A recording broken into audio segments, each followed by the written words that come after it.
Denver 7 On Demand is brought to you by Ferguson and BAC Appliance Center, the best in bath, kitchen, and lighting for your home. Hey, good morning to you. I'm Brian Sanders. And I'm Molly Hendrickson. Here is the latest from Denver 7. Lottery fever is over for now, at least. Just a single ticket matched all the numbers to win the $768 million Powerball jackpot. Denver 7's Nicole Brady tells us where it was sold and where in Colorado people won smaller prizes. The big winner is in Wisconsin. So did you happen to go there recently, or do you know anyone who lives there? Give them a call today. The single jackpot winner of $768 million was sold in the town of New Berlin, which is right outside Milwaukee.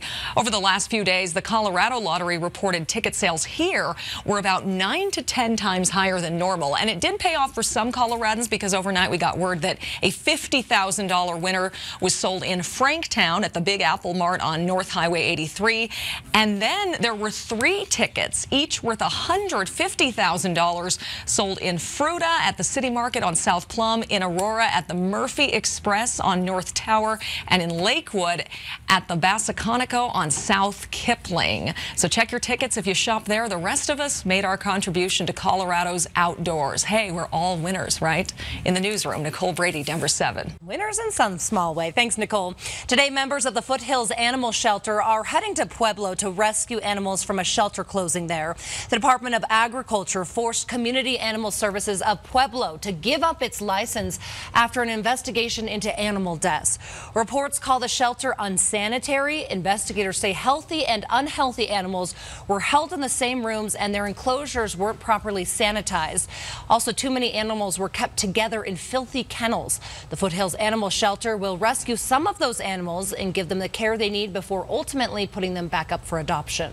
Today, the body of 19-year-old Lance Corporal Riley Schultz will return to Colorado following his death. The 19-year-old from Longmont tragically took his own life at an Army base in California earlier this month.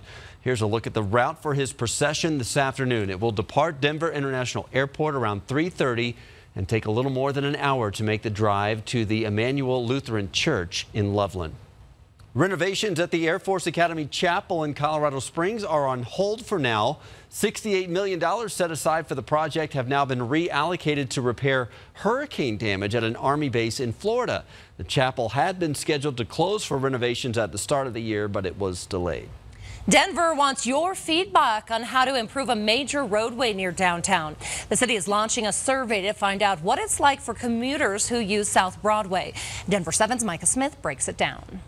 The city is specifically targeting the area between the Cherry Creek Trail at about 6th Avenue all the way down Broadway to I-25 and the Broadway station. We ask you, our Denver 7 viewers, all of the time how you'd address all of the growth and traffic in our Colorado. Well, now's your opportunity to let city leaders know what you think. Denver just launched a survey this morning asking for feedback on what it's like to travel this stretch of road. The survey is about 8 questions long and takes you through some of the research the city has been conducting since 2015. The city wants to know things like what type of buffer you prefer for protected bike lanes, or what type of on-street parking options you prefer. There's a lot of uses on Broadway. There's a lot of people walking, there's a lot of people riding bikes, taking transit, and there's also a lot of restaurants, businesses, things like that people are visiting. So, you know, it's a really good corridor where we could provide people with other options for getting around, and we can also help them get around safely. We have a link to that survey on our free Denver 7 app. You can check that out right now. City leaders say they want to take all of the feedback from the survey and add it into their final design. They plan to have that finished up by the end of the year. They want to start construction on changes by next year, or at the very latest by 2021. Reporting along South Broadway, Micah Smith, Denver 7. Thank you, Micah. Parking is a growing issue as more and more people call our Colorado home. Right now, the city of Greeley is trying to figure out how to better manage parking spaces in its downtown. Under new rules, which start Monday, the first 2 hours will still be free, but after that, you'll have to pay. They want to stay for an extra hour, they can do that. If they want to stay all day, they can do that. There's just a cost associated with that, and it's pretty easy with a smartphone or just a regular telephone. You can call in and license plate and credit card and stay longer. And instead of chalking tires to determine how long a vehicle has been parked in a space, Greeley is going to use license plate readers. Parking is not the only driving issue being caused by more cars on the road. Pothole season in Colorado is here, and more cars are causing wear and tear to roads this spring. If you see a pothole that needs to be taken care of, don't assume the city already knows about it. Instead, report it either by calling 311 or sending a picture of it to pocketgov.org. Today is the first day you can boat on the reservoir at Cherry Creek State Park. Chatfield State Park allowed boaters to put their boats in earlier this week. Opening day at both parks was pushed back due to ice buildup from the cold winter months. Meanwhile, Contact 7 is working to help boaters upset they won't be able to put their boats in Stanley Lake. Next week, the city of Westminster will hold a public meeting to address their concerns. Last week, the city announced a ban on trailer boats. The decision was made to protect the water from invasive species. But boat owners are not happy with the timing of the announcement. While they will get refunds for their permits, they say the late notice isn't giving them much time to adjust their plans. But it really feels odd because it was so extreme of a decision in such a quick amount of time with so little time left to make any adjustment. Unfortunately, this is just one of those situations that is just untenable. We can't accept this level of risk. There is no timetable for when the lake could reopen to boats. It could be years from now.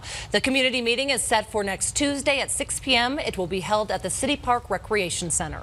The Rockies kick off the Major League Baseball season in Miami against the Marlins later today. First pitch set for 2:10 this afternoon. Kyle Freeland taking the mound for the opening game start. He went 17-7 last season, posting a 2.85 earned run average.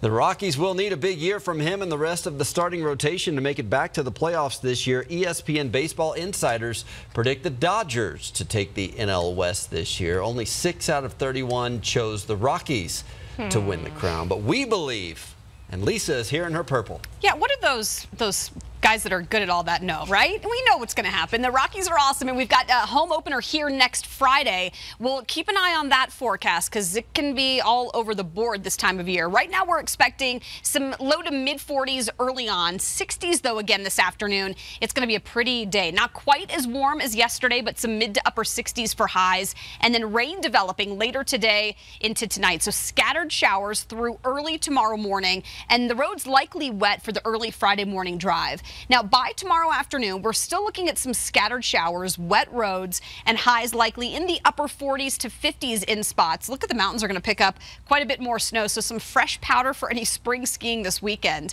Overnight, that rain turns to snow, and by early Saturday morning, we're waking up with mainly snow on the grassy surfaces. Likely the roads are going to be wet, maybe slushy in a few spots, and it's going to be quite a bit cooler. So the Friday night snow, likely about a trace to 2 inches across the metro area and along the Front Range.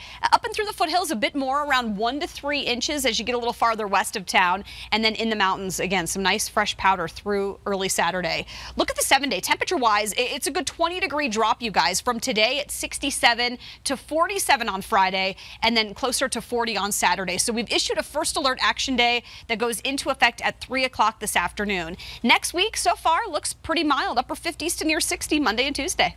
I'm just going to focus on next week. That's right. Get through the weekend. Hey, as you prepare for the weekend weather change, you might be getting your family's plans in order as well. So here's a look at some of the best things you can check out this weekend. First up is the Denver Auto Show at the Colorado Convention Center. More than 500 vehicles are on display from 32 different companies, and you can see the latest in luxury car and green car technology. Tickets are $14 for adults, $8 for kids under 12, and free for kids under the age of 6. If you're in the mood for something a little more visually stimulating, head on out to Natura Obscura, the surreal forest exploration at the Museum of Outdoor Arts in Inglewood. It has to be seen to believe. It combines art and sculpture with digital and augmented reality. Fascinating here. Tickets are still available for certain times, Friday through Sunday. They're $15 online or $20 at the door. And we know it's going to be a little bit cooler this weekend, but this is just too cool to pass up. The Little Man Ice Cream family is opening its latest store in Stapleton. It's called Constellation Ice Cream. It's inspired by the city's aviation history. There's even a plane parked right out in front. The shop has a grand opening celebration operation on Saturday from noon to 3:30. I'm thinking ice cream for breakfast, maybe. Always a good choice. You can check out even more things for you and your family to do this weekend by heading to thedenverchannel.com and clicking on the 7 best things to do in Colorado this weekend. This has been your Denver 7 on-demand update. Thanks for joining us. Be sure to check back here later tonight for another update and download the Denver 7 app for breaking news and alerts. Have a great day.